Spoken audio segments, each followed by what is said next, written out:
Hello, today we have a very, very sad story which on a personal level is sad to me because I've experienced something like this, not personally but in my family.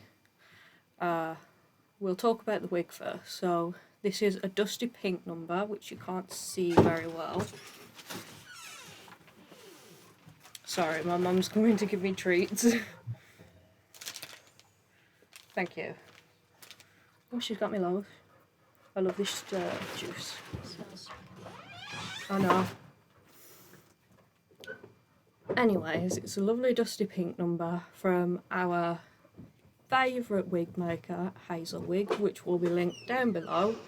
Every wig has a nice name, but I can't remember names for the life of me with people, so I'm not going to remember the names of wigs. But I think this was one that had to be substituted for another wig which she said was damaged or not good enough to send me, but I do love this wig, so she made a really nice choice. Anyway, on to the story. It's from somebody called Bobby, and it starts with, "So this is my firstborn baby girl, Shani Lynn. I will show you the picture of her at the end. And this happened 36 years ago in June. My wife went into labour and I rushed her to the ER at midnight. When we arrived, they immediately took her in and told my mother, mother-in-law and me that she was in good hands. An hour later, I went to the nurse's desk and asked how her labour was going. They had a monitor at the desk with her vitals and told me she wasn't fully dilated yet and that they would let me know when she was. An hour later, I asked them again if she was fully dilated and they said they hadn't checked on her lately. I was angry and I demanded that they go in and check her now. You know, I understand how panicked he must have been, especially hearing that the nurses hadn't been checking on her. I know sometimes labour can last a very long time, but even so, I think at least once an hour to check on somebody who's in labour should be the rules. They literally refused, then handed me a test strip to hold up to her lady parts, and if it turned blue, she was dilated entirely enough for labour. When I got halfway to her room, I could hear her screaming in agony. I told the nurses didn't believe she was dilated enough to begin the labour process, and she couldn't even react because of how much pain she was in. I tested her and the strip instantly turned blue. I went to the nurses' station, showed them the obviously blue strip, and they said it wasn't blue enough. I said, "How blue does it have to be?" And they laughed and shooed me away. I told my mother and mother-in-law what just happened and we all demanded to be let into her room. For the next 6 hours we sat there and tried to console her in her pain. Every half hour or so I would check with the nurses to see if they would help her, and they refused to budge. Sorry, the dog's just come in. Then at 8 a.m, all the doctors and nurse staff busted into our room, snatched up my wife and rushed her to the ER. They cut her from the top of her lady parts to the top of her belly without any anaesthesia. Imagine how painful that is. To one, not only be in active labour, but to be cut open without anything to stop that experience being so painful. All I could do was watch until security forcibly removed me to the waiting room. Why would they do that if you're not causing trouble or stressing the labouring mother out? Why are they kicking you out of the room? Is it so they can cover up their incompetence and their clear neglect of this poor woman who is having a baby? 20 minutes later, they informed me that my baby girl was dead and my wife had lost pints of blood. I was crushed. And when reading this, I was open mouth, shocked, and I was crushed as well.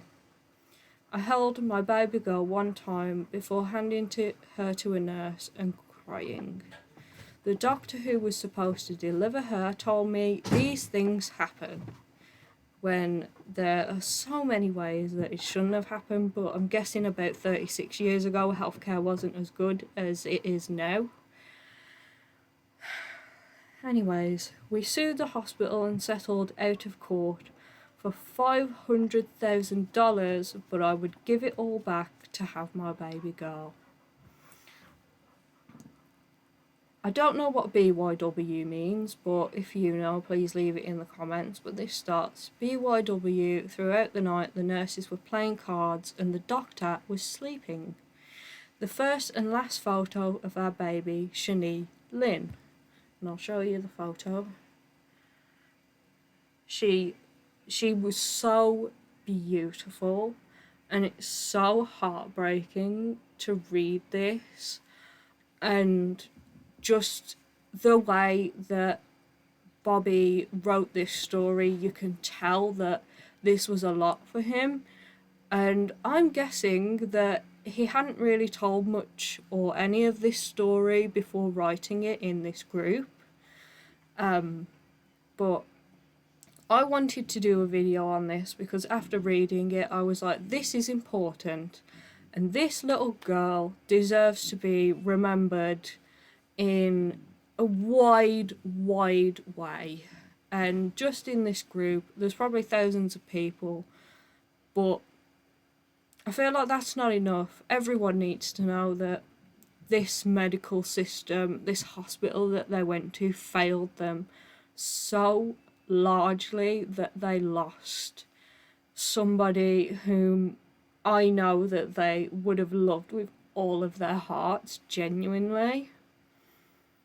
And I really hope this story hasn't continued to happen to more people. But if it does, then I will probably have more stories to tell. But I really hope I don't have to read anything this heartbreaking ever again. Now for the last part. Forgot to add the saddest part. The umbilical cord was wrapped around my baby's leg and my wife was in labour the whole time.